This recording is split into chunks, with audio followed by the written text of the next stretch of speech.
Hello, my name is Benjamin Hart. I'm an American attorney and the Managing Director of Integrity Legal here in Bangkok, Thailand. As the title of this video suggests, we're going to be discussing Thai tourist visas. We don't really discuss Thai tourist visas a lot on this channel. Mostly, I don't really assist very often with Thai tourist visas.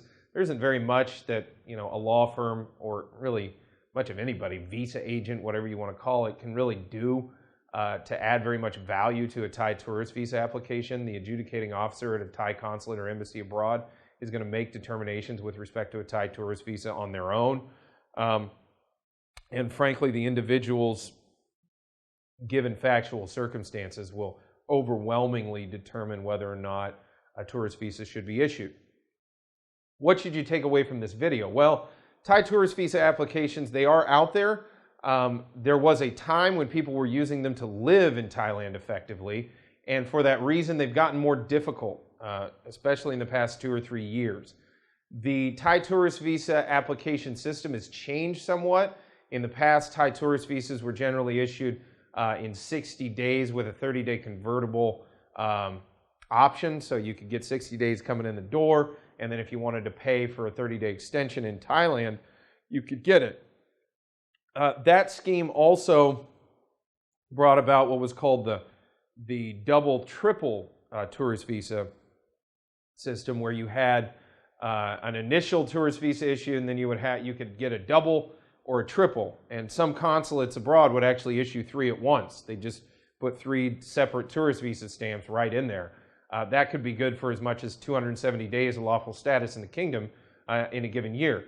A few years ago, Thai authorities did a massive overhaul of the entire immigration system. One of the things they overhauled was Thai tourist visas. Now, by and large, there's only 2 types of visas you're going to see. One is a multi-entry tourist visa, and the other is a single-entry tourist visa. The multi-entry can, if used correctly, result in 6 months of lawful presence here in the kingdom. The single-entry tourist visa oftentimes is going to result in only the single entry, which is 60 days plus the 30-day conversion. So basically 90 total days. Tips on making one's application. Well, be able to show that you're going to leave.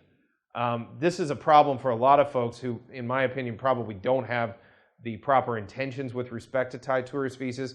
They can't actually produce any particularly compelling evidence that they're going to leave the country. Compelling evidence may include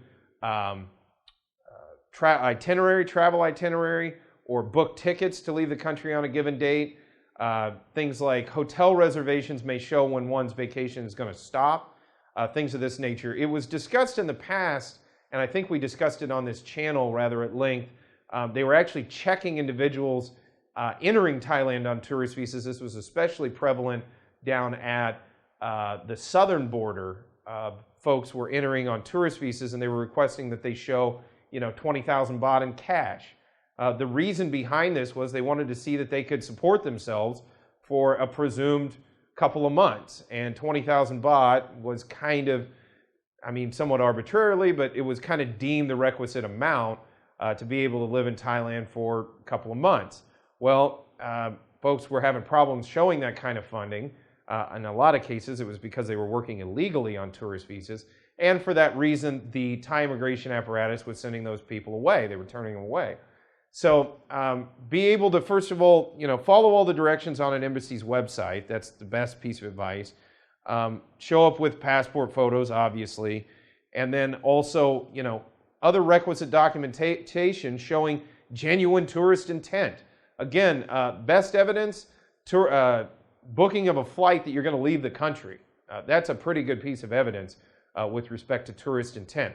This is somewhat similar to Section 214B of the U.S. Immigration Nationality Act in that it's more of it is more of a ad hoc adjudication, but the thinking or the logic is similar in that the immigration officials admitting the individual into the country want to see that that individual truly is a tourist, that they're going to leave.